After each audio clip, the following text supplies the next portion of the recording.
அளவேஸ் நான் விஎஸ் பேசுகிறேன். இன்றைக்கி நம்ம பார்க்க போகிற சீரிஸோட நேம் வந்து சோலோ லெவலிங் சீசன் 2 எபிசோட் 10 தான் இன்றைக்கி நம்ம பார்க்க போகிறோம். அதனால் நீங்கள் நம்ம சேனலுக்கு புதுசாக இருந்தீங்கன்னா உங்களால் முடிஞ்ச சாப்பிடாமல் நம்ம சேனலுக்கு சப்ஸ்கிரைப் பண்ணி சப்போர்ட் பண்ணுங்கள். அது மட்டும் இல்லாமல் அது கூட இருக்க பெல்லைக்கன் ஆனில் வச்சுக்கோங்க. அப்போ தான் நான் போகிற அடுத்த வீடியோவில் உங்களுக்கு நோட்டிஃபிகேஷன் வரும். வழக்கம் போல இந்த எபிசோடும் வேறு லெவலில் இருக்க போது கொஞ்சம் ஜல்லி கேரஸ் ஸ்கிப் பண்ணாமல் பொறுமையாக பாருங்கள். இந்த வீடியோ பிடிச்சவங்க எல்லாமே கமெண்ட்டில் உங்களுக்கு பிடிச்ச மாதிரி போட்டு இதுக்கு முன்னாடி கிட்டத்தட்ட ஒரு 9 எபிசோட் பொறுப்போம். அந்த எபிசோட பார்க்காத போய் லிங்க் டிஸ்கிரிப்ஷனில் கொடுத்துருக்கேன். அந்த பிளேலிஸ்ட்டை போய் செக் பண்ணி பார்த்துருவாங்க. அப்போ தான் ஸ்டோரியை புரியும். இதுக்கப்புறம் கதை உண்மையிலேயே பிரமாதமாக போக போகுது. முடிஞ்சளவுக்கு பொறுமையாக பாருங்கள். பிடிச்சவங்க எல்லாருமே வீடியோக்கு லைக் போட்டுருங்க. சரி வாங்க நம்ம கதைக்குள்ள போலாமா? சரி, இப்போ சவுத் கொரியாவுடைய சார்பா பேக்கியோன், மே டாங்கோ, அப்புறம் சாஹின் அண்ட் லிம் டாங்கியோ, ஜாப்பனீஸ் சைட்ல டனகா கென்சோ, அப்புறம் இஷினோ மீனரு, கமமோட்டோ அட்சுஷி அண்ட் டனாவா கனேயா அப்படின்னு 4க்கு 4ன்ற முறையில இப்போ தேர்ந்தெடுக்கிறாங்க ஆப்பனன்ஸ் எல்லாருமே. ஹீரோவும் என்னடா இது கோட்டோராஜி வந்து இதுல வந்து பார்ட்டிசிபேட் பண்ணல, அப்படின்னா இவங்க எல்லாருமே எப்படியாப்பட்ட ஸ்ட்ராங்கானவங்களா இருக்காங்கன்னு சொல்லிட்டு அவன் பார்க்க விரும்புறான்னு நினைக்கிறேன். மேபி நான் உள்ள இறங்கும் போது அவன் உள்ள போறதுக்கான வாய்ப்புகள் நிறைய இருக்கு அப்படின்னு சொல்லிட்டு அதுக்கப்புறம் மேட்ச் ஆரம்பிக்கிறதுக்கு முன்னாடி தனக்கேற்ற ஆப்பனன்ஸ் அவங்க தேர்ந்தெடுத்துக்கிறாங்க. 2 டீமுமே திமிர பேசிக்கின்னு தயாரா இருந்தாலுமே ஒரு பக்கம் நம்ம ஜாப்பனீஸ் டீம் தான் ரொம்பவும் பேசுறாங்க. சரி வாங்க ஆரம்பிப்போம் சொல்ல. மேட்டாங்கோவுக்கு அந்த டனவான்ற அந்த பல்கான பையன் அவங்களோட ஃபைட் வந்து ஒண்ணுமா தரமா இருக்கும். அதுக்கப்புறம் வந்து நம்ம லிம்முக்கு வந்து இன்னொருத்த வேகமா இருக்கிறவன் மாடிக்கினா இவனுக்கு 2 பேரும் இன்னொரு பக்கம் காம்பட் டெக்னிக்லாம் வேற மாதிரி பயன்படுத்தி பயங்கரமா அட்டாக் பண்ணிட்டு இருக்க. மேஜிக் யாரெல்லாம் நம்பால விடுறான். இவனுக்கு போற சண்டையில வந்து எல்லாருக்கும் பாதிப்பு ஏற்படுது. இது 1-on-1 பேட்டில் எதுக்கிட்ட மத்தவங்களுக்கு டேமேஜ் பண்றீங்கன்னு சொல்லிட்டு பாத்துட்டு இருக்க. ஒரு பக்கம் மிஸ்டர் கோவும் ஆவரேஜ் அண்டஸோடைய பாதிப்புகள் எல்லாத்தையுமே இந்த வால்ஸ் வந்து நல்லாவே தாங்கும். பட் ஆனா சில மணி நேரங்கள்லயே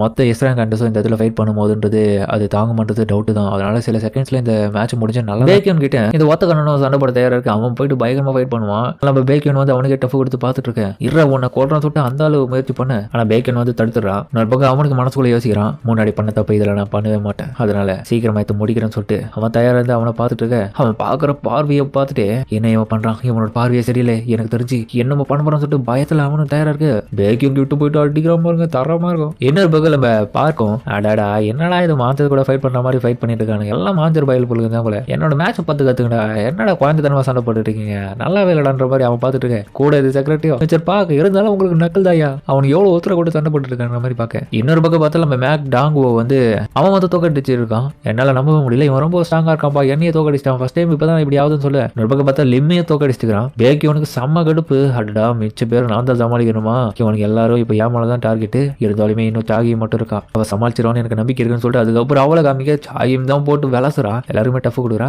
அவளையும் குறை சொல்ல முடியாது. தன்னால முடிஞ்ச அளவுக்கு தன்னுடைய பவர்ஸை பயன்படுத்தி அவளை அட்டாக் பண்ண அவ திணற ஆரம்பிக்கிறா அந்த ஆப்பனண்ட். பட் ஒரு கட்டத்தில் அவளையே அடிச்சு பின்னாடி வந்து அவளை தொட நான் உன்னை தொட்டுட்டேன், நீ தோத்துட்டேன்னு சொல்ல. அதோட அந்த இடத்துல இருந்து கிளம்பி பேக்கி உன்னை சமாளிச்சிட்டு இருக்கவங்க போயிட்டு ஹெல்ப் பண்ணதுக்காக அவளும் அந்த இடத்துல இருந்து கிளம்ப நான் உன்னை விட்டாதான் அப்படின்னு சொல்லிட்டு பின்னாடி இந்த ஒத்தக்கான காரணம் வந்து அட்டாக் பண்ணலான்னு பார்க்க. ஆனா நம்ம சாகியும் வந்து விடாம அவன் மூஞ்சிலையும் போட்டு அடிச்சு கூட்டுறான்.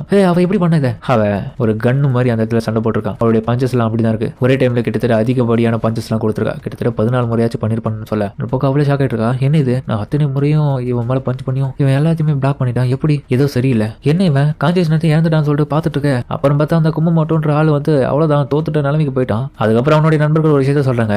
ஒன்ஸ் கும்மமோட்டோ வந்து எப்ப தன்னுடைய உச்சக்கட்ட கோவத்துக்கு போயிட்டு கான்சியஸ்னஸ் எடுக்கிறானோ அதுக்கப்புறம் டிஃப்ரெண்ட் பர்சனா மாதிரி பயங்கரமா சைக்கோ மாதிரி சண்டை போட ஆரம்பிச்சிருவான். கோட்டோராஜியும் ஆஹா இந்த முட்டாள் தேவையில்லாம கொலை பண்ற நிலைமைக்கு போயிடுவோம் போலியே, இது சாதாரண டெஸ்ட் இவனுக்கு புரிய மாட்டேங்குது. சரி பட் இருந்தாலுமே என்னதான் நடக்குதுன்ற பொறுத்து அந்த இடத்துல நம்ம உள்ள தலையடையலாமா வேணாமான்னு பார்ப்போம். மிகப்பெரிய அடி அவன் மேல வீழலான்னு பார்க்க ஹீரோ சடனா உள்ள போந்து அவன் காலை பிடிச்சி தடுக்கிறான். எக்ஸ்கியூஸ் மீ என்ன மன்னிச்சிருங்க நான் உள்ள தலையிடுறதுக்கு, ஆனா எனக்கு தெரிஞ்ச வரைக்கும் நீங்க சண்டை போடுறத பார்த்தா இவ்வளவு பயங்கரமா காயப்படுத்துறீங்க போல, எவ்வளவு தைரியம் இருந்தா இப்படி பண்ணிருப்பாடா, என்னோட சண்டையில நீ யாரை குறுக்க வருது சொல்லிட்டு அவனை அட்டாக் பண்ண நம்ம பாலு பிடிச்சி அவனை அப்படியே தரையில நசுக்கிறான். கோட்டோராஜியும் இந்த மொமெண்ட்டை பார்க்கும்போது நல்லாவே தெரியுது. ஆனகாவா நீ என்னமோ இவனை மேஜ் டைப் அண்டர் சொன்ன உண்மையிலே அப்படியா சார், ஆனா அபிஷியலா சொன்னதை வச்சு பார்க்கும்போது அப்படிதான் இருக்குது. அதுக்கப்புறம் பார்த்தா ஹீரோ கிட்ட மிஸ்டர் கோட்டோராஜி சார் இதுக்கப்புறம் நம்ம என்ன பண்ண போறோம், அப்புறம் பார்த்தா அவன் செக்ரட்டரி இந்த மாதிரி கேட்டது பேர்ல அவனும் ஹீரோவை பார்த்து ஏய் நீ தானே சஞ்சின்வோ நான் சொல்றது சரிதானே கேட்க. அதுக்கப்புறம் ஹீரோவை பார்த்து அவன் நீ என்ன சொல்ற, நம்ம 2 பேரும் 1-on-1 ஃபைட் போடுவோமா அப்படின்னு அவனு கேட்க.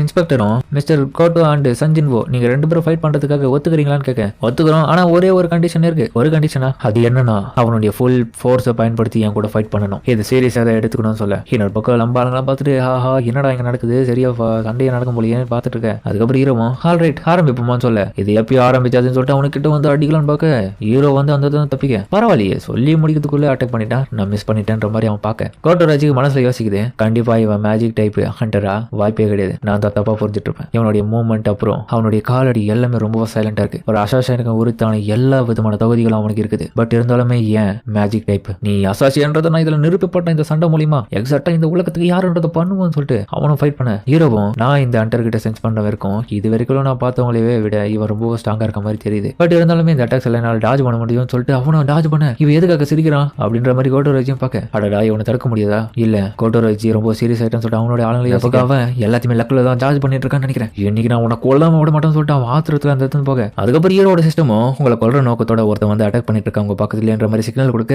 அப்புறம் பார்த்தா நம்ம ஹீரோட முஞ்சில ஸ்கிராட்ச் பட்டுறான். அவனை கடைசியாக ஒரு அட்டாக் பண்ணிருப்பான். அந்த அட்டாக் பார்த்துட்டு அவனே ஷாக் ஆகிட்டு இருப்பான். என்னன்னு பார்த்து ஹீரோ அவனோட கையை பிடிச்சி அசால்ட்டா நின்றுட்டு, அடடா ரொம்ப லேட் பண்ணிட்டேன், அவனோட கை மூமெண்ட் கூட நான் பார்க்க மறந்துட்டேனே, எப்படி இவன் இந்த அளவுக்கு ஸ்ட்ராங்கா இருக்கான், என்னால் அதை நம்ப முடியல, வாய்ப்பே இல்லைன்ற போது எப்படி இவன் மேஜ் டைப் தானே எல்லாத்துக்கும் தெரியப்படுத்துறான், அசோசியன்றதை நான் கண்டுபிடிச்சிருக்கேன், இந்த அளவுக்கு எப்படி இவனால ஸ்ட்ராங்கா இருக்க முடியுது, என்னடா இந்த இடத்துல என்ன வச்சு கேம் விளையாடிட்டு இருக்கியா, ஒரிஜினலா உன்னுடைய ஃபுல் பவரை பயன்படுத்தி தான் அட்டாக் பண்ண சொன்னேன், என்னுடைய ஃபுல் பவர் இந்த இடத்துல நான் பயன்படுத்தணுமா, அதுதானே நீ கேட்டேன், ஆனா இது ஒரு கேம்ன்ற போது நான் அதெல்லாம் எதுக்கு பயன்படுத்தணும், நெஜ ஃபைட்டா இருந்தா தானே ஃபுல் ஸ்ட்ரென்த்தை பயன்படுத்த மாட்டியா, நான் பயன்படுத்த வைக்கிறேன்னு சொல்லிட்டு இப்போ அவனுக்கு ரெண்டு பேரும் ஒருத்தர் மாதிரி ஒருத்தர் அடிச்சுக்க ஆரம்பிக்கிறானுங்க. இன்னொரு பக்கம் இவங்க ஷாக் ஆகி பார்த்துட்டு இருக்கேன், ரெண்டு பேரும் ஒத்தி போவானுங்க. அந்த டைம் பேக்கியும் சாகியும் போயிட்டு தடுத்துறாங்க நம்ம ஹீரோவை. இன்னொரு பக்கம் கோட்டோராஜை வந்து அவனுடைய ஆளுங்கெல்லாம் பிடிச்சி வைக்க, பேக்கியனும் இது போதும் சஞ்சின் போய் இது இப்போதைக்கு நிறுத்திக்கோ, ஜாப்பனீஸ் டீம் தான் இப்போதைக்கு ஃபியூடியஸா லீடிங்ல இருக்காங்க, அதனால நம்ம எதுவும் சொல்ல முடியாது. சாகியமோ ஆமா நீ எந்த அளவுக்கு டென்ஷன் ஆக வேண்டிய அவசியம் இல்லை, எல்லாத்தையும் பார்த்துக்கலாம், என்ன நடந்தாலும் சரி, இப்போதைக்கு சமாதானம் ஆகும் அவளும் சொல்றா பயத்துல. இதுக்கப்புறம் ஹீரோவும் புரிஞ்சுக்கிறான், சரி விடுங்க எதுவும் பண்ண மாட்டேன், பேக்கியனும் உன்னை கட்டுப்படுறதுக்குள்ள போதும் ஆயிடுற மாதிரி அவனும் பார்க்க. இன்னொரு பக்கம் டாங்குவோம் என்னால நம்ப முடியலடா, ஒரு கிரேட்டஸ்டான கோட்டோராஜிக்கே பயங்கரமா டஃப் கொடுத்து அதுக்கப்புறம் அந்த கைவிடப்பட்ட ஜேஜோ ஐலாண்டை காமிக்க அந்த இடத்துல ஒரு பயங்கரமான ஒரு பிளேஸ் இருக்கு, அதுக்கு பேர் வந்து அலாசன் போட்டிருக்கு, அந்த இடத்துல சாப்பாடு கிடையாது. அப்புறம் பார்த்தா அந்த இடத்துல கூட்டமா வாழ்ந்துட்டு இருக்க அந்த எலும்பு பீஸ்டஸ் எல்லாமே ஒன்னத்தை மாத்தி அதுங்களே சாப்பிட்டுட்டு இருக்குங்க, சாப்பாடே கிடைக்காத போது ஒன்னத்தை மாத்தி ஒன்னத்தை கடிச்சுட்டு சாப்பிட்டுட்டு இருக்குங்க. எந்த மாதிரியான ஒரு நிலைமையில தான் அந்த இடத்துக்கு ரைடுக்காக போறாங்க. இதனாலேயே வீக்கா இருக்கிற ஹண்டர்ஸ் யாருமே உள்ள அனுப்பாம ஒன்லி ஸ்ட்ராங்கரான இருக்கிற சோல்ஜர்ஸ் மட்டும் தான் தேவைன்னு போட்டிருக்கு. அது மட்டும் இல்லாம இன்னமும் அந்த இதுல நிறைய கூடுகள் இருக்கு. அந்த இதுல பார்த்தா மிகப்பெரிய ஹண்டலா இருந்தாலுமே அந்த கூட்டுல ஒன்னே ஒன்னத்தை காமிக்க அது ரொம்ப வித்தியாசமா இருக்கு. பயமே பார்க்காதவங்களுக்கு பயத்தை காட்டுறதுக்காக நான் இந்த இடத்துல பிறக்க போறேன், நீ ரொம்ப ஸ்ட்ராங்கா இருந்தா மட்டும்தான் எல்லாரும் உன்னை பார்த்து பயப்படுவாங்க, அதுக்காக நான் ஸ்ட்ராங் ஆவேன். இப்ப இந்த எபிசோட்ல சைனா சார்பாகவும் தாய்வான் கண்ட்ரி சார்பாகவும் ஜேஜோ ஐலாண்டை கண்காணிக்கிறதுக்காக நிறைய போர்க்கப்பல் ரெடி பண்ணிருக்காங்க. கூடவே சில பல கண்ட்ரிஸும் சேர்ந்து இவங்களுக்கு ஹெல்ப் பண்றது மட்டும் இல்லாம நிறைய போர்க்கப்பல்கள் எல்லாமே இப்ப கடல்ல காத்துட்டு இருக்குங்க. அப்படியாப்பட்ட கப்பல்கள்ல வந்து ஒவ்வொரு கில்ட்டை சேர்ந்தவங்களும் நின்றுட்டு இருக்காங்க. நைட் கில்ட்டை சேர்ந்தவனுங்க கும்பல நின்றுட்டு இருக்கேன், ஏய் அந்த தீவுல இருந்து எதனா எறும்பு வந்து இந்த இடத்த நோக்கி பறந்து வந்துச்சுன்னா அதை நம்ம கொன்னே ஆகணும்னு அம்மா சார் சொல்றது சரிதான், நம்மளுடைய வேலை தானே இங்க, நம்மளை தாண்டி எந்த ஒரு ஆண்டும் இந்த இடத்த விட்டு போகக்கூடாது, நம்ம சிட்டிஸை நோக்கி கண்டிப்பா அவங்க கூட இருந்து ஹெல்ப் பண்ண சொல்லிட்டு அவனுடைய செக்ரட்டரின்னு சொல்லிட்டு இருக்கான். அப்புறம் ஃபேம் கில்ட்டை சேர்ந்தவங்களும் தயாரா இருக்கேன். இன்னொரு பக்கம் லீயும் கத்திட்டு இருக்கான், இன்னும் எவ்வளவு நேரம் இந்த மாதிரி பண்ணிட்டு இருப்பீங்க, எப்ப வேணா பேட்டில் ஆரம்பிக்கலாம், எவ்வளவு வேல்யூபிளான போர் தெரியுமா, நான் திரும்ப கூப்பிடுறேன் வை. அப்புறம் ஃபேடு கில்ட்டை சேர்ந்தவனும் அப்புறம் ஆண்டஸ் கில்ட்டை சேர்ந்தவங்களும் சிட்டிஸ்லயே காத்துட்டு இருக்காங்க. கூடவே ஒயிட் டகர் கில்ட்டை சேர்ந்த ஏராங்க்ல இருந்து ஏராங்குக்கு கம்மியா இருக்கிற கில்ட்டை சேர்ந்தவங்க எல்லாருமே தயாரா அந்த இடத்துல நின்றுட்டு இருக்காங்க. என்னன்னா ஜேஜோ ஐலாண்டை பொறுத்த வரைக்கும் அந்த இடத்துல உள்ள போகுது எல்லாருமே எஸ் ரேங்கை சேர்ந்தவங்க மட்டும்தான், ஒருத்தர் கூட கீழே இருக்க ரேங்கை சேர்ந்தவங்க கிடையாது. அதனாலதான் மற்ற ரேங்கை சேர்ந்தவங்க எல்லாம் கடற்கரையில இருந்து அந்த தீவுல இருந்து எந்த ஒரு விதமான அட்டாக்ஸும் இந்த இடத்துக்கு நோக்கி வந்துச்சுன்னா அது எல்லாமே இவங்க இந்த இருந்து தடுக்கிறதுக்காக ரெடியா இருக்காங்க. அதுக்கப்புறம் ஹெலிகாப்டர்ஸ்ல அந்த இடத்துல இருந்து அவங்க கிளம்பும் போது நம்ம பேக்கியன் கிட்ட ஒருத்தனும், ஏங்க நான் தான் கேமராமேனுங்க, நியூஸோடைய ஏஜென்சில இருந்து என்ன ஸ்பெஷலைஸா இந்த இடத்துக்கு ரிப்போர்ட் பண்றதுக்காக அமைச்சிருக்காங்க ஹண்டர் சார்பா. என்னோட ஜாப் வந்து ரியலா நடக்கிற அந்த எல்லாமே ஆக்ஷன்ஸை ஃபிலிம் பண்ணி எடுத்து எடிட்டிங் டிபார்ட்மெண்ட்டுக்கு அதை அனுப்பி அது மூலியமா மக்களுக்கு இந்த இடத்துல ஹண்டர்ஸ்ல எவ்வளவு கஷ்டப்படுறாங்கிற விஷயத்தை நம்ம தெரியப்படுத்தணும். அது மட்டும் இல்லாம கவலைப்படாதீங்க, நானும் ஒரு ஹண்டர் தான் அப்படின்னு அவனுக்கு கையை கொடுக்குறான். பேக்கியனும் என்னால நம்ப முடியல, கேமராமேன்லாம் நம்ம கூட இது வரைக்கும் நம்ம கூட்டு வந்ததே இல்லை, இது ரொம்ப டேஞ்சரஸான மிஷின் ஆச்சு,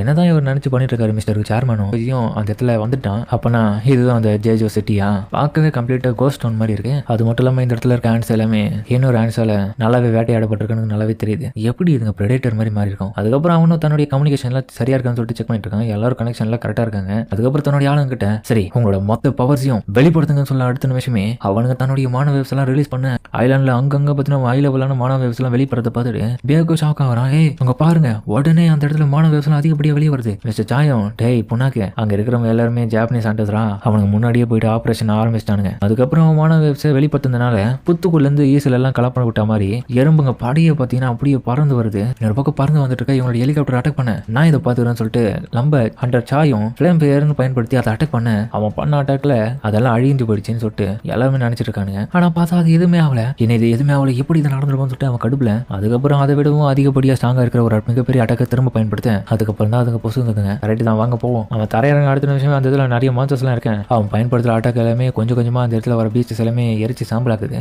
எல்லா ஜாமிங் சிக்னல்ஸும் நாங்க ஆன் பண்றோம், ஆக்டிவேட் பண்ணு சொல்லிட்டு அதுக்கப்புறம் ஆக்டிவேட் பண்ண அந்த ஜாமிங் சிக்னல்ஸ் எல்லாமே அந்த வேவ்ஸ் எல்லாமே இப்ப தீவை சுத்தியும் பரவுது. இதனால முக்கியமான விஷயம் என்னன்னா ராணி எறும்பு கிட்ட இருந்து எந்த ஒரு கம்யூனிகேஷனும் அதுங்க கீழே வேலை செய்யற சிப்பாய்களுக்கும் அதுங்களை பாதுகாக்கிற கார்டியன்ஸுக்கும் எந்த ஒரு சிக்னல்ஸும் போகாது. அது எல்லாம் தடுக்கிறதுக்கு உதவியா இருக்கிறதுனால இதுங்களை ஈஸியா எந்த ஒரு ஆர்டரும் இல்லாம கொல்ல முடியும். இதனால அதை ஆக்டிவேட் பண்ணதுனால எறும்புகள்லாம் திணற இதை பயன்படுத்தி ஜாப்பனீஸ் ஹண்டர்ஸ் எல்லாருமே அந்த இடத்துல இருக்க ஒவ்வொன்றையும் ஈஸியா போட்டு சொல்லிட்டு இருக்காங்க. ஏன் நம்மளாம் இந்த இடத்துல சுத்தி முத்தி சண்டை போட்டு இருக்கோம் தீவை சுத்தி.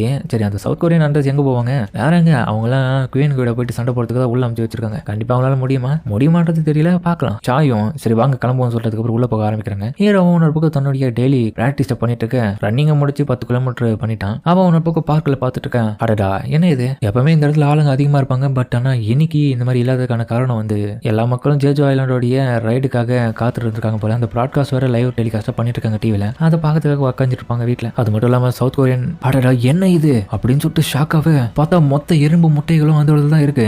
பார்க்கவே பயங்கரமா இருக்கு இடம். அடடா எல்லா படையுமே இந்த இடத்துல இருக்குன்னா கண்டிப்பா இதுதான் ராணியோட சேம்பரா இருக்கிறதுக்கான வாய்ப்பு இருக்கு. அது முதல்ல எந்த இடத்துல இருக்குன்ற நம்ம கண்டுபிடிக்கணும். இந்த எக்ஸை பாதுகாக்கிறதுக்காக அது தான் எங்கே இருக்கணும். என்னோட ஃபயரை நான் பயன்படுத்தலாம், இதுங்களை கொண்டுடலாம் ஈஸியா அப்படின்னு சொல்லிட்டு சாயும் யோசிக்க, சாயுமோ வெயிட் பண்ணுங்க, அங்க பாருங்க இந்த முட்டைகளுக்கு நடுவில் அந்த இடத்துல ஏதோ ஒன்று மொட்டை பெருசா இருக்கு. அதுல இருந்து ஏதோ ஒன்று வினோதமா பெருசா வந்திருக்குன்னா கண்டிப்பா அது பயங்கரமா எவ்வளவு இருக்கணும்னு நினைக்கிறேன். ஆமாப்பா அது ரொம்ப பெருசா இருக்கு, இது வரைக்கும் எவ்வளவு பெருசா நடந்து பார்த்தது இல்லையே. ஒருவேளை அது ஒரு ராயல் கார்டா இருக்கணும் இந்த இடத்துல. வேக்கியனும் அதை பத்தில கவலைப்படாதீங்க, அதுங்க எப்படி நம்ம இது முன்னாடி கொன்ன ராயல் கார்ட்ஸ் மாதிரி ரொம்ப வீக்கா இருக்கிறதுக்கு வாய்ப்பு இருக்கு. அதனால அதை கண்டுக்கிறத விட்டுட்டு இந்த இடத்துல நம்ம ராணியை கொல்லணும் அவ்வளவுதான் சொல்லிட்டு பார்த்துட்டு இருக்கேன். பேக்கியன் மனசுக்குள்ள யோசிக்கிறான், என்ன இருந்தாலும் எங்களுக்கு மிகப்பெரிய அட்வான்டேஜ் இந்த இடத்துல பேங்கியோ தான். அவனோட ஈலிங்கை பயன்படுத்தி எங்களால் எவ்வளவு நேரம் வேணாலும் தாக்கு பிடிக்க முடியும். அதனால அவனுக்கு எதுவும் ஆகாம நம்ம பார்க்கணும். இந்த பக்கம் இந்த பெருசா இருக்க முட்டையை தான் அவங்க பார்த்துட்டு இருக்க. இன்னொரு பக்கம் இந்த சேர்ல டீம் சேர்ந்தவங்களும் நீ ரொம்ப ஆட்டா இருக்கா பார்க்கவே ஆட்டா இருக்கா ரத்த கலரியா வந்துட்டு இருக்கேன், ஏன் இப்படி உயிர் எடுக்கிறேன். அதுக்கு தான் அப்படி சொன்னேன். நான் இந்த இதுல கிட்டத்தட்ட 30க்கும் மேல தோணுட்டு தெரியுமா. ஆனா என் உடம்புல பார்த்து எந்த விதமான ரத்த கரை இருக்கானே, நீ மட்டும் ஏன்டா இப்படி காட்டு மனிதனமா இருக்க பார்க்கவே. சொல்லுவாடியே சொல்லுங்க,